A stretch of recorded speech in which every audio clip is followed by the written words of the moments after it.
In the world of mafia or organized crime, there are few names that resonate as powerfully as that of Carlo Gambino. Carlo Gambino. Gambino. Often mistakenly mocked as a, quote, squirrel of a man by boss Joe Bonanno, Gambino defied the stereotype of the violent mobster. Instead of intimidation, he wielded silence and strategy. But who was he really? And how did he rise to become one of the most powerful mafia bosses in American history? And that's the truth. He was maybe the most powerful mob boss in all of history. Today, we unravel the layers of his life and his legacy, exploring the methods that cemented his status as a mafia kingpin. From his early days in Sicily to his rise in America, Gambino's journey reflects the complexities of loyalty, power, and survival in a world where the stakes are quite often life and death.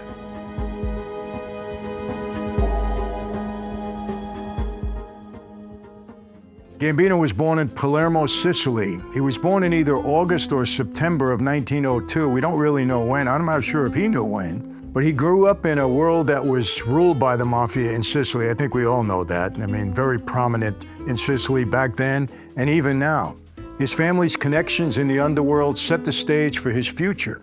From a young age, he witnessed the intricacies of power and influence in Sicilian society. His upbringing instilled in him a keen sense of survival and ambition, which would later inform his approach to crime and leadership in America. The harsh realities of life in Sicily, marked by violence and betrayal, taught him early on that trust was a rare commodity. It would shape his philosophy of business and relationship for years to come.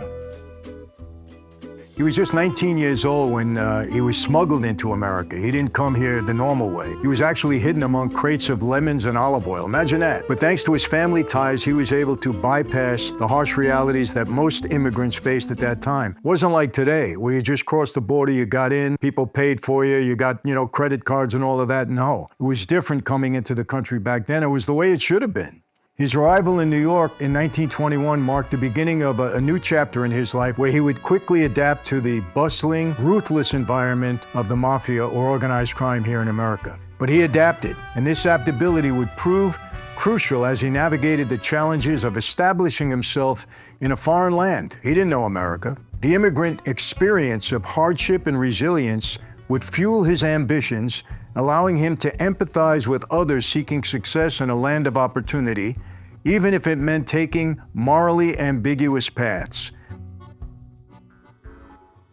The 1920s were a time of prosperity for Gambino as he worked under the infamous Giuseppe Masseria. You know who he was. And I tell you this, people, all the time, who made the mafia strong in America? It was the government, with prohibition.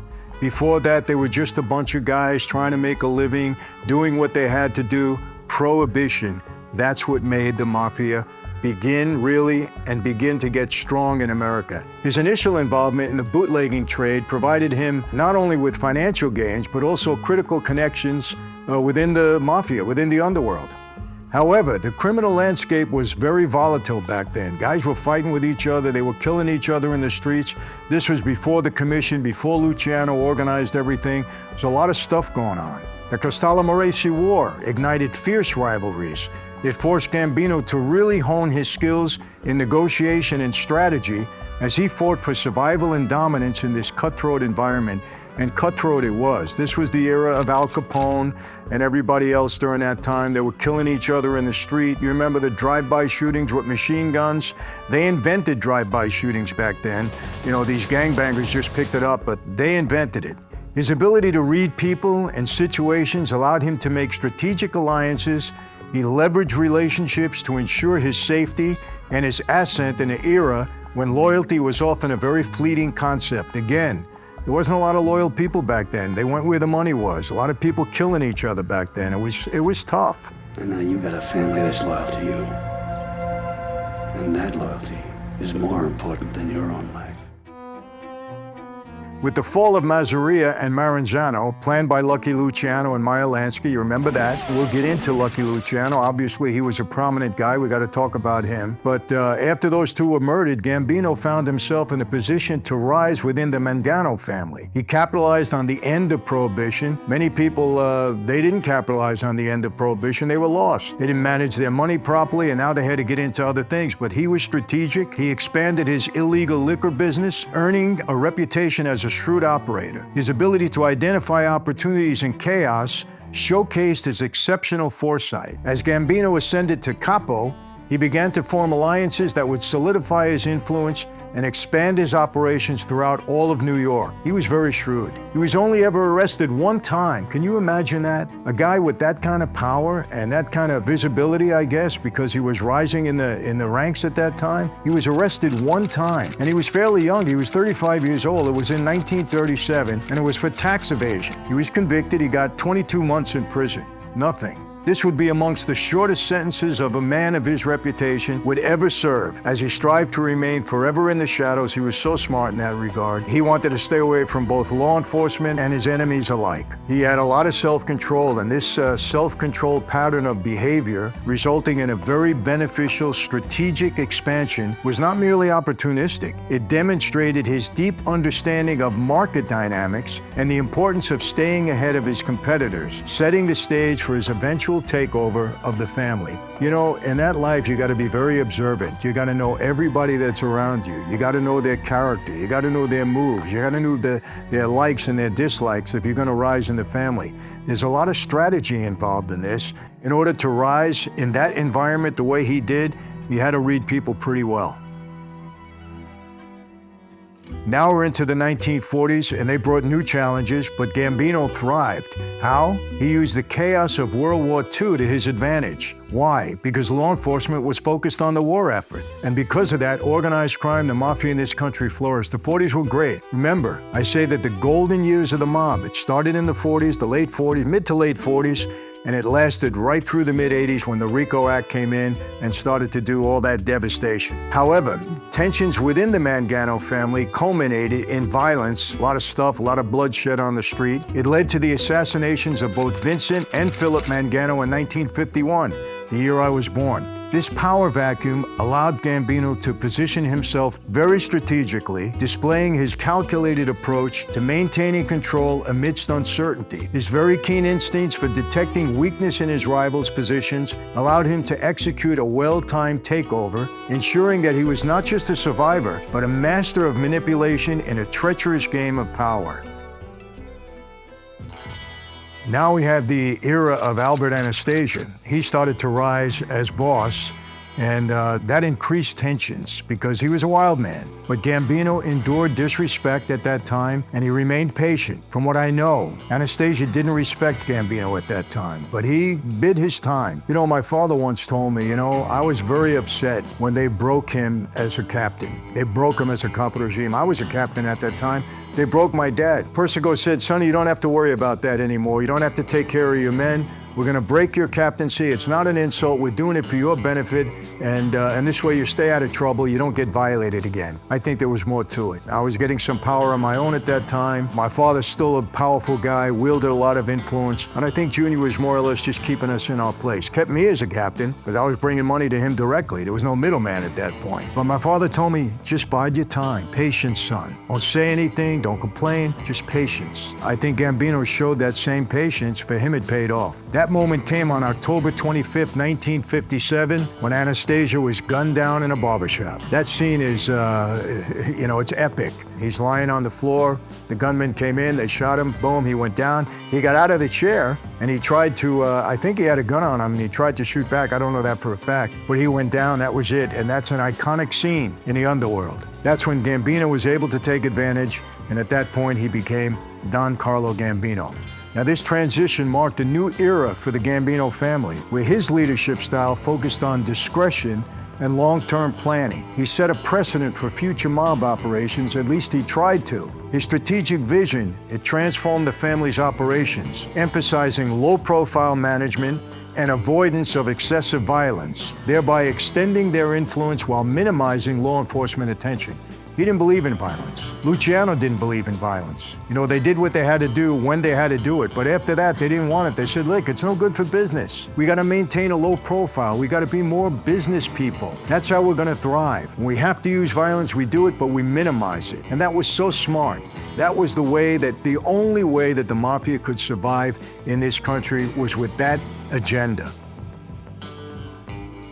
Under Gambino's leadership, the Gambino family became the most powerful Mafia family or any organized crime family in all of America. He controlled critical operations at JFK Airport. He tapped into lucrative smuggling routes and illicit trade routes. His investments in legitimate business served as fronts for all his illegal activities, allowed him to blend into society while conducting his operations. This dual approach not only shielded him from law enforcement, but also solidified his empire as he diversified into various legitimate industries and operations. Gambino's adeptness at integrating into legitimate circles reflected his keen understanding that survival depended on both criminal enterprise and social acceptance in a rapidly changing America.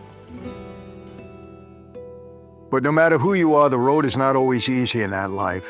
One of his rivals, Joe Bonanno, created a plot to eliminate Gambino and his allies, and it showed you just how the stakes are so high in organized crime. But his extensive network and strategic thinking allowed him to outmaneuver these threats. His ability to remain several steps ahead of his rivals, anticipate their moves, was his key to survival. One such instance was taken in the form of Joe Colombo, my family, my former boss, whose role in the hierarchy of the Magliocco crime family took a dramatic leap when he defied orders from his boss, Joe Magliocco, to carry out a very brazen plot against the heads of two of New York families. Gambino was one, and Tommy Lucchese was the other. Joe Colombo was given the order to kill them both, but Joe Colombo was shrewd too. He didn't like Magliocco. He knew there was something going on there. He didn't particularly like Bonanno, and he wasn't going to be on the losing side. So what does he do? Instead, he went straight to the intended targets, and he tipped them off to the conspiracy. He went right to Gambino, right to Lucchese, and said, hey, this is what's happening. I'm not going to do it. I'm preparing you. I'm letting you know.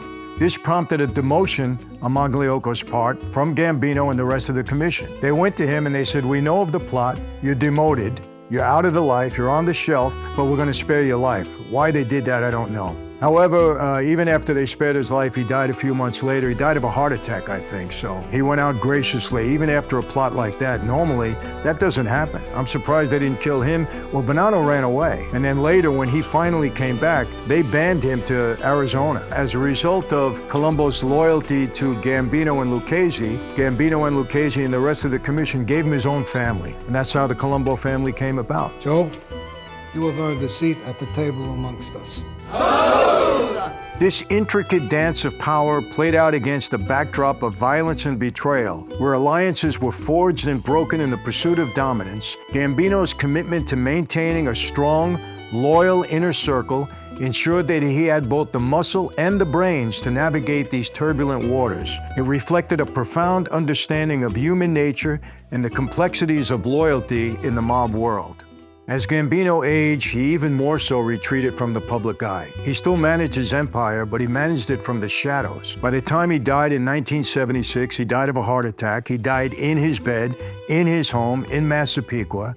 But at that time, the landscape of organized crime, the Mafia in America, had begun to shift very significantly. The FBI, they intensified their focus on the Mafia. My dad, major target. By the time Gambino died, my father was already convicted and doing a 50-year prison sentence. But there were new players. You know, the rise of new players indicated that there was a changing of the guard. But Gambino's legacy, it really endured. It influenced how organized crime would evolve in the coming decades. And you know, unfortunately, a lot of people didn't listen to him. If they would have followed in his footsteps, if they had his management style, stayed in the shadows. Of course, look, you know, everybody has their own personal assets, and Gambino was very smart. Maybe everybody wasn't as smart as him, but there were some smart people. But if they would have really followed his lead, the Mafia would have survived better in this country. So maybe that's a bad thing, but that's the truth. But I also have to say this, you know, he was fortunate that the RICO statute hadn't been put in place, because he might have been victimized by that. Even guys that tried to keep a low profile, when the RICO statute came in, it was difficult. It really was. But I think Gambino might have been one that would have survived that. I really mean that, because he was that shrewd, and he didn't want to be noticed. It was like the Chin, but Chin was obvious by trying not to be noticed, by, you know, walking the streets as he did. He did it for 30 years, but it caught up with him in the end. Gambino, his methods of discretion and subtlety became a template that very few rising mobsters would emulate later on, especially after his very controversial decision to name Big Paul Castellano as the new boss of the family. And he did it on his deathbed. It was kind of like a last-minute decision. I don't know if anybody expected that. But what happened? It would sow the disgruntled seeds of a rising star in the Gambino family, and we know who that is. One would live his life in the tabloids, and that resulted in, later on, his conviction and his life sentence, and he became a major target.